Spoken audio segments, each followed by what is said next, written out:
Alhamdulillah Rabbil Alamin. Arsala rasulahu bil huda wa dinil haq liyuzhirahu ala dini kulli wa kafa billahi shahida. Radina billahi rabba wa bil islam dina wa bi Muhammadin nabiyya wa rasula. Asyhadu an la ilaha illallah wahdahu la syarika lah, iyyahu na'budu wa iyyahu nasta'in, wa asyhadu anna Muhammadan abduhu wa rasuluhu kullu asraful ibad. Amma ba'du fa ya ibadallah, ittaqullaha mastata'tum wasari'u ila maghfirati rabbil alamin. Kama qala Allah Ta'ala fi kitabil karim, a'udzu billahi as-sami'il 'alim minasy syaithanir rajim. Ya ayyuhalladzina amanu taqullaha haqqa tuqatih wa la tamutunna illa wa antum muslimun. Wa qala 'azza wa jalla wa tazawwadu fa inna khayra zadi taqwa fattaquni ya ulil albab. Sadaqallahul 'azim wa rasulillahil karim walhamdulillahi rabbil alamin. Ma'asyiral muslimin rahimakumullah, ikhwani fid din rahimakumullah. Segala puji dan puja hanya bagi Allah semata. Dialah Allah yang menciptakan kita manusia sebagai makhluknya. Sekalian dialah Allah pula yang memelihara dan menjaga kita sekalian. Dalam pemeliharaan Allah begitu banyak curahan rahmat, begitu banyak kenikmatan yang Allah cucurkan kepada kita semua. Kesehatan, kekuatan yang Allah berikan, harta benda, pekerjaan, rumah sebagai tempat tinggal, kendaraan, dan masih banyak nikmat-nikmat yang tak terhingga banyaknya yang Allah limpahkan kepada kita sekalian. Tidak kalah pentingnya adalah nikmat Islam, nikmat beragama. Di dalamnya Allah berikan kita nikmat beribadah, melaksanakan amal saleh secara istiqamah. Ini adalah nikmat-nikmat yang begitu besar, yang tentunya wajib bagi kita untuk senantiasa bersyukur akan nikmat-nikmat dari Allah Ta'ala. Alhamdulillah, Allah juga memberikan kita nikmat sebagai umat baginda Rasulullah SAW. Tanpa kita harus meminta, Allah jadikan kita sebagai umat Islam, umatnya Sayyidul Anbiya wal Mursalin Muhammad al-Mustafa sallallahu alaihi wasallam. Maka sebagai tanda syukur kita bersyukur akan ini semua dari Allah sebagai nikmat. Dan marilah bersama-sama kita mengirimkan salawat sebagai ta'zim ihtiram kita kepada baginda Sayyidina Rasulullah sallallahu alaihi wasallam. Insyaallah kita yang hadir di tempat ini semuanya nanti kita bersama dengan baginda Rasulullah di yaumil qiyamah. Semuanya kita akan mendapatkan syafaat baginda Rasulullah sallallahu. Allahumma inna nas'aluka murafaqatan ma'an nabi sallallahu alaihi wasallam fil jannah. Ya Allah, kami memohon kepada Engkau, masukkan kami ke dalam surga bersama dengan baginda Sayyidina Rasulullah sallallahu alaihi wasallam. Allahumma salli ala Sayyidina Muhammad وعلى آل سيدنا محمد. السلام عليك يا رسول الله، السلام عليك يا نبي الله، السلام عليك يا حبيب الله. Ma'asyiral muslimin rahimakumullah.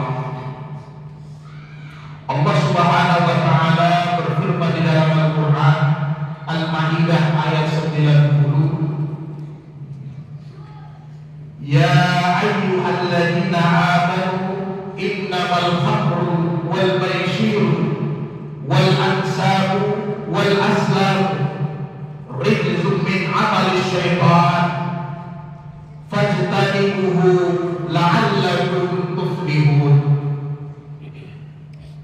Wahai sekalian orang-orang yang beriman, sesungguhnya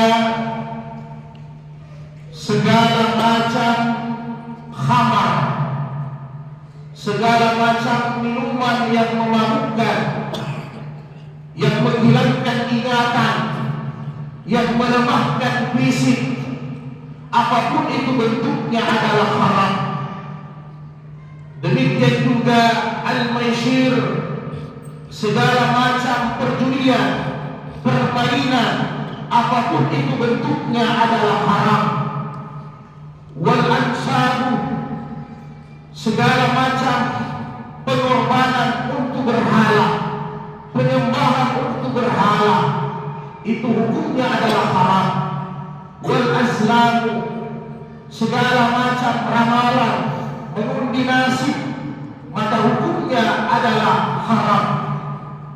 Rijzun min amali syaitan, itu adalah kotor, itu adalah haram, itu adalah pekerjaan syaitan. Fajtanibuhu, maka hendaknya kalian menjauhkan dari semua perkara-perkara itu. La'allakum tuflihun, apabila kalian ingin mendapatkan keselamatan dan kemenangan. Saudaraku sidang Jumat yang dimuliakan Allah, tentunya ayat ini tidak bisa kita menjelaskan semuanya satu persatu karena waktu kita sangat terbatas. Maka sekilas kita akan membahas sedikit tentang perjudian yang hari ini luar biasa marak di mana-mana. Saudara sekalian, dulu kita di tahun 80-an, orang yang ingin berjudi itu cari tempat susah, kadang sembunyi, mencari tempat yang tertutup biar tidak dilihat oleh orang. Tahun 80-an juga muncul lagi perjudian yang bentuknya seperti podcast. Setelah itu dirubah lagi bentuknya seperti SDSB, sumbangan dana berhadiah. Itu pun ada fisiknya. Tahun 70-80-an ada fisiknya kartu, ada fisiknya batu sebagai alat untuk dipakai berjudi. Sampai turun fatwa ulama di tahun 80-an mengharamkan semua itu. Muncul lagi di tahun 90-an sampai tahun 2007 sebelum turun fatwa majelis ulama tentang haram judi mesin elektronik. Ketika itu kita menggunakan mesin elektronik sebagai alat perjudian. Sampai seterusnya sampai saat ini lebih luar biasa perkembangan zaman teknologi, bahkan perjudian juga berkembang pesat. Ada yang namanya judi online. Bayangkan anak-anak kita yang kecanduan ini judi online tidak perlu pergi ke tempat-tempat kasino yang disiapkan. Cukup di dalam kamar, bahkan di dalam WC, di mana saja, bahkan bisa di rumah ibadah kita melakukan judi online. Padahal kita tidak tahu ini hukumnya adalah haram.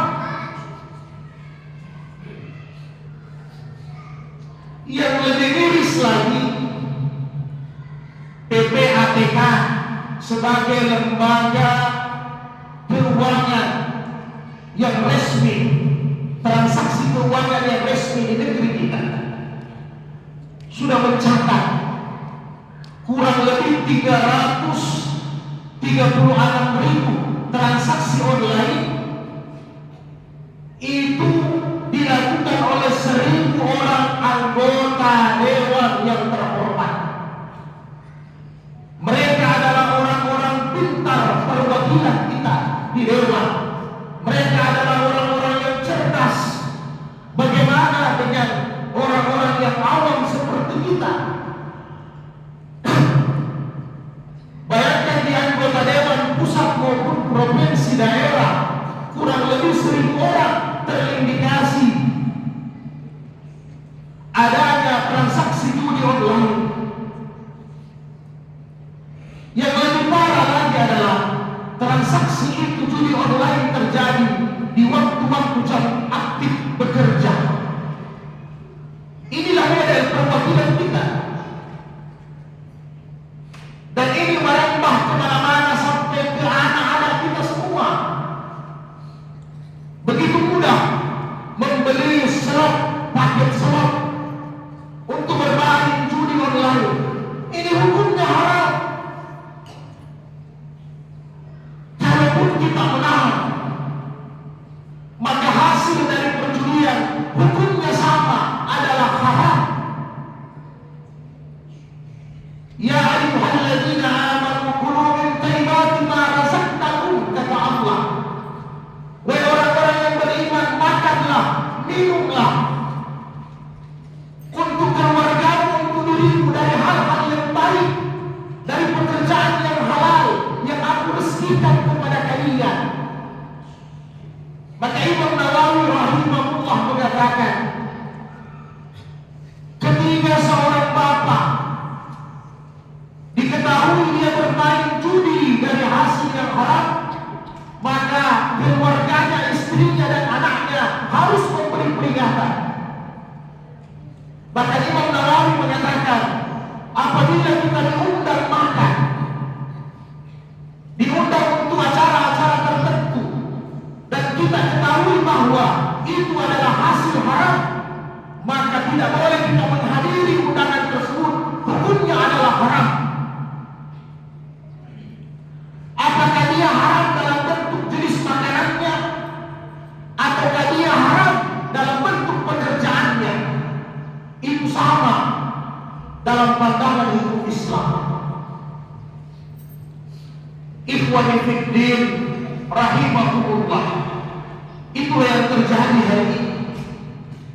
Kita akan dipertanggungjawabkan nanti di hari kemudian oleh Allah dari semua nikmat, termasuk nikmat teknologi, termasuk nikmat kecanggihan, termasuk yang kita pegang, HP, iPhone, apapun bentuknya, semua nanti diminta pertanggungjawabannya oleh Allah Subhanahu wa Ta'ala. Dibolehkan kita menggunakan semua teknologi yang ada, karena memang semua ini diciptakan oleh Allah dari ilmunya Allah. Walladzi halaka lakum ma fil ardi jami'a. Silakan kalian pakai apapun yang ada di dunia ini, tetapi tentunya kita mempergunakannya, memanfaatkannya dalam bentuk kebaikan dan ketaatan kepada Allah Subhanahu wa Ta'ala. Ada lagi model-model perjudian dibuat seperti perlombaan selain online. Setiap peserta dipungut biaya pendaftaran. Biaya pendaftaran ini dipakai untuk membayarkan hadiah bagi pemenang. Ini hukumnya haram, sama dengan perjudian. Perlombaan dibolehkan dalam agama, musabaqah dibolehkan dalam agama. Silahkan, tetapi harus ada sponsornya. Jangan dipungut biaya pendaftaran kemudian itu diperlombakan uang pendaftarannya. Itu hukumnya haram. Apakah dia dalam bentuk olahraga, bahkan dalam agama ada beberapa perlombaan sangat dianjurkan. Belajarlah kalian kata Nabi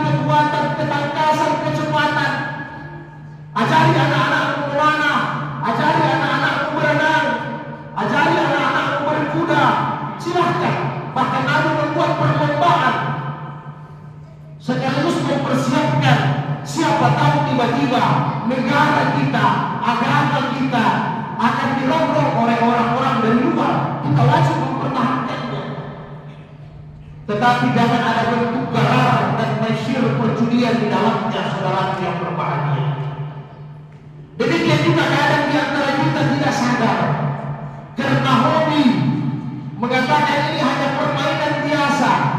Kita nonton bola, nonton olahraga, atau menyaksikan apa saja, kemudian dijudikan, dipertaruhkan dengan uang atau harta. Kelihatannya kecil, tapi ini adalah dosa besar, sebagaimana dosa-dosa besar yang lain. Demikian juga kadang kita ingin mencari kesehatan, kita olahraga, kemudian kita bertaruh siapa yang menang, siapa yang kalah. Apakah itu di badminton atau olahraga-olahraga yang lain? Ini hukumnya haram. Tidak boleh ada pertaruhan. Karena perjudian itu ujung-ujungnya kata Allah al-adawah wal baghdha, permusuhan, kebencian. Kita lihat saudaraku yang berbahagia, akibat daripada judi online ini apa yang terjadi?